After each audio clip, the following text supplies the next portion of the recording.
Conservative to me, peeps, what's up? It's me, John D. Villarreal, and Paul at Villarreal there. I'm the four-time national champion and the MMA expert, and you know that. Now, all of my MMA fans around the world, and their legion, are asking me about this whole Jon Jones situation. There's a lot of things that come down now after Jon Jones has won the light heavyweight UFC World Championship. Now, we're going to hit these in a series of videos. If you haven't seen our videos, talking about breaking down in terms of like our analysis and the aftermath of the fight, check those out. They should be here related videos. Going forward, right now we're going to drop something right here, and we're going to drop in a number of other videos talking about the MMA scene and what goes down now. The first thing I want to talk about in terms of proposed matches against Jones are Jones versus Rashad Evans. Now, they met in the ring. Apparently, this is a done deal, a set-up thing. They're in the same camp, and if you looked at the body language there, all of these people are saying, Jon Jones is going to win. He can't be beat. And first of all, I love the way that happened. This is what I love about the UFC fan. Or a segment, a fraction, a subset of the UFC fan. Jones is great. I've been heralding him. It's on video for how long, right? From the first time I saw the guy. At the same time, he just won his first title. He had his first title match, and he won that against a guy that didn't look really like himself. Even Anderson Silva or other people were, I don't know if Anderson said, that's all a personal opinion, not alleging any facts, casting aspersions, check disclaimers.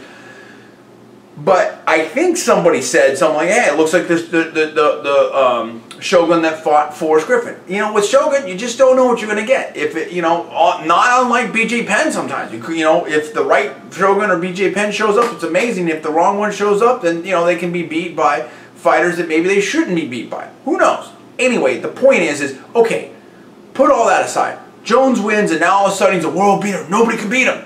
Okay, slow the roll. Okay, let's see him, and then you start talking about him and Anderson Silva. Silva hasn't been beat since how many years? Okay, that's a whole different class of fighter. Let's just deal with that right now in terms of proven as such. Now, looking at the body language here, and I'm going to get to PFE here in a second. Looking at the body language between Rashad and Jones. Jones didn't want to have any of Rashad. Now, they're in the same camp, which means they spar all the time.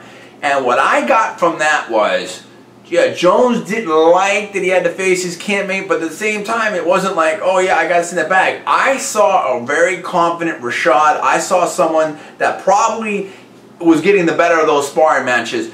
And Rashad definitely is like kicking himself because he got hurt. Now it's supposed to be his shot. And look, I mean, there's only one title, so if you're in the same weight class, you're going to have to deal with that. So I don't think the people that think that, hey, Jones has got this over Rashad, I don't know that that's exactly the case there. And Rashad definitely has a number of, let's say, abilities and techniques and whatnot, style, if you will, that I think, I wouldn't say matches up well, but presents problems. Because, I mean, I think it's an interesting match. I think I can see this one either way, but just based upon the body language, I think that Rashad feels like he's got something here. Paul, what are you noticing? A lot of people are talking about this on the blog, Sherdog, others.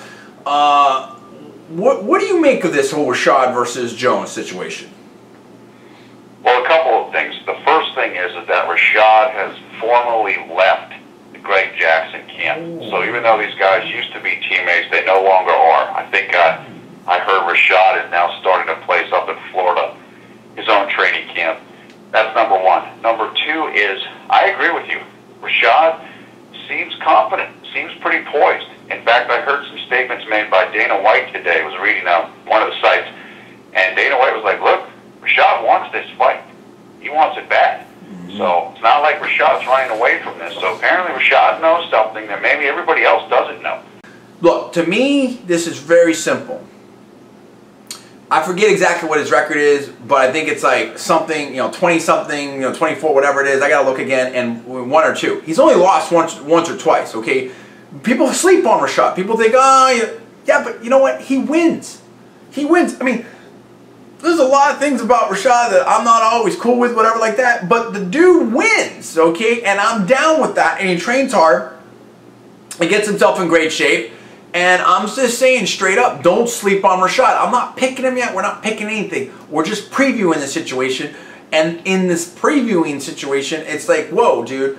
I think this is more intriguing than people think. And I want to know what you think out there. You tell me what's up. Are you for Rashad? Are you for Jones? Do you want to see this fight? What do you think is going to go down? Comments below, subscribe above, rate this video high, repost it everywhere. I am John. That is Paul. We're Conservative New Media, and we'll see you next time. And check out the rest of our MMA videos, because coming up next, we're going to talk about this Anderson Silva versus Jones discussion. And then after that, we're going to talk about GSP versus Anderson Silva.